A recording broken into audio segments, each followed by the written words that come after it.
Big boss നൂറയെ confession റൂമിലേക്ക് വിളിപ്പിച്ചിട്ടുണ്ട്. So ഒരു sponsor ടാസ്കിൻ്റെ letter വായിക്കാനാണ് നൂറയെ കൺഫെഷൻ റൂമിലേക്ക് വിളിപ്പിച്ചത്. പക്ഷേ നൂറയ്ക്ക് മലയാളം വായിക്കാൻ അറിയത്തില്ല. അത് ബിഗ് ബോസ് അങ്ങ് വിട്ടുപോയി. ബിഗ് ബോസിന് ഇനി അറിയത്തില്ലായിരുന്നു എന്ന് തോന്നുന്നു.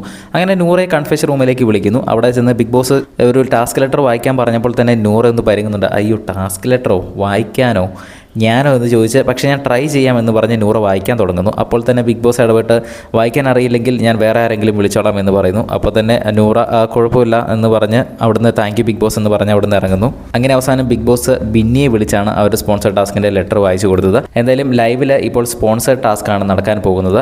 സെറാലെക്സ് എന്ന് പറയുന്ന ഒരു ബ്രാൻഡിൻ്റെ സ്പോൺസർ ടാസ്ക്കാണ്. വീട്ടിലുള്ള 5 പേര് ജഡ്ജായിട്ടിരിക്കുകയും ബാക്കിയുള്ള മത്സരാർത്ഥികളെല്ലാവരും തന്നെ 2 ടീമായിട്ട് തിരിഞ്ഞാണ് ഈ ഒരു സ്പോൺസർ ടാസ്ക് നടക്കുന്നത്. ഇന്നിതിപ്പോൾ ഇത് രണ്ടാമത്തതാണ് ഒരു സ്പോൺസർഷിപ്പിൻ്റെ ഒരു ആഡ് കാണിക്കുന്നത്. ആദ്യം മൈജിയുടെ ഒരു ആഡുണ്ടായിരുന്നു. ഇപ്പോൾ ഇത് സെറാലെക്സിൻ്റെ ഒരു സ്പോൺസർ ടാസ്ക് നടക്കാൻ പോവുകയാണ്.